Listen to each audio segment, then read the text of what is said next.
اللهم صل وسلم وبارك على سيدنا محمد وعلى آله وصحبه أجمعين. ازيكم يا حبايبي، عاملين ايه؟ يا رب تكونوا بخير. زي ما انتم شايفين كده رجعت لكم بفيديو جديد بعد غياب طويل قوي. معلش انا اسفه على التاخير، والله كان غصب عني ظروف. بس رجعنا لكم بفيديو جديد. زي ما انتم شايفين كده، طبعا الشتاء داخل علينا وروايح الشتاء بقى وانا بعشق الكيك في الشتاء، بيبقى مع كوبايه شاي كده الدفى كله. وزي ما انتم شايفين كده عملناها شوكولاته على فانيليا، حاجه كده فاخر من الاخر زي ما احنا متعودين. بس قبل ما نخش على التحضير والمقادير نصلي على الرسول، وما تنسونيش في لايك وشير واشتراك في القناه. عايزين نفعل القناه بقى. معايا هنا 3 حبات من البيض، وعليهم معلقه خل من الخل الابيض، ومعايا كوبايه سكر، كوبايه لبن اللي هو الحليب، ونص كوب سمنه على زيت. ممكن تستبدلي بسمنه، ممكن تستبدلي بزيت. ومعايا هنا باكت من الفانيليا، وباكت كيك شيف، وكوباية ونص من الدقيق متعدد الاستخدامات. ده دقيق عادي خالص، دقيق مخبوزات عادي، انا بجيبه من عند العطار. طبعا كلنا عارفينه. وخدت كل الكلام السائل، البيض مع الفانيليا مع السكر مع الزيت والسمنة مع اللبن او الحليب، كله ده ضربته في قلب الخلاط وحطيت. ومعايا الصينية اللي هي المدورة الحلوة دي، بصراحة بتطلع الكيك في حتة تانية. انا معرفش كانت غايبة عني فين. وبعد كده حطيت كوباية ونص من الدقيق، وعليهم الباكت اللي هو كيك شيف. ما حطيت الكوباية دي، الكوباية المعيارية اللي حطيت بيها كل المقادير.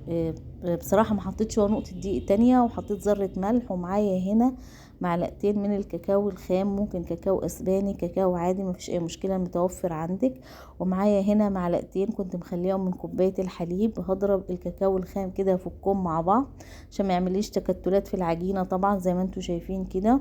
وبعد كده هتشوفوا هنعمل ايه. هفضل افك في الكاكاو كده. ولو وصلتوا لحد هنا ما تسرحوش، ما تنسونيش في لايك وشير واشتراك في القناة.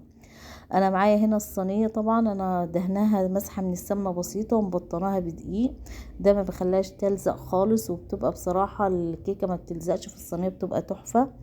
وبعد كده انا خدت 3/4 الخليط كله حطيته في الصينيه. وبعد كده نزلت بالمعلقتين اللي احنا فكناهم بمعلقتين الحليب على الربع اللي باقي من الخليط، وهنزل بيه كده في قلب الكيكه في النص كده زي ما انتوا شايفين. بصراحة بتدي ميكس كيكة شوكولاتة على فانيليا، بصراحة حاجة فاخر من الآخر يعني. بعد كده بجيب خلة اسنان او خشبة، مفيش اللي متوفر عندك، او حرف السكينة، وبفضل دوران في الكيك زي ما انتوا شفتوا. وكنت مولعة الفرن مسبقا. وبعد كده زي ما انتوا شايفين كده الشكل بيتكلم. قعدت نص ساعة في الفرن، طلعت حاجة تحفة، حاجة فاخر من الاخر. اظبطي فرنك بقى، هتديك اللون الكهرماني العسل ده.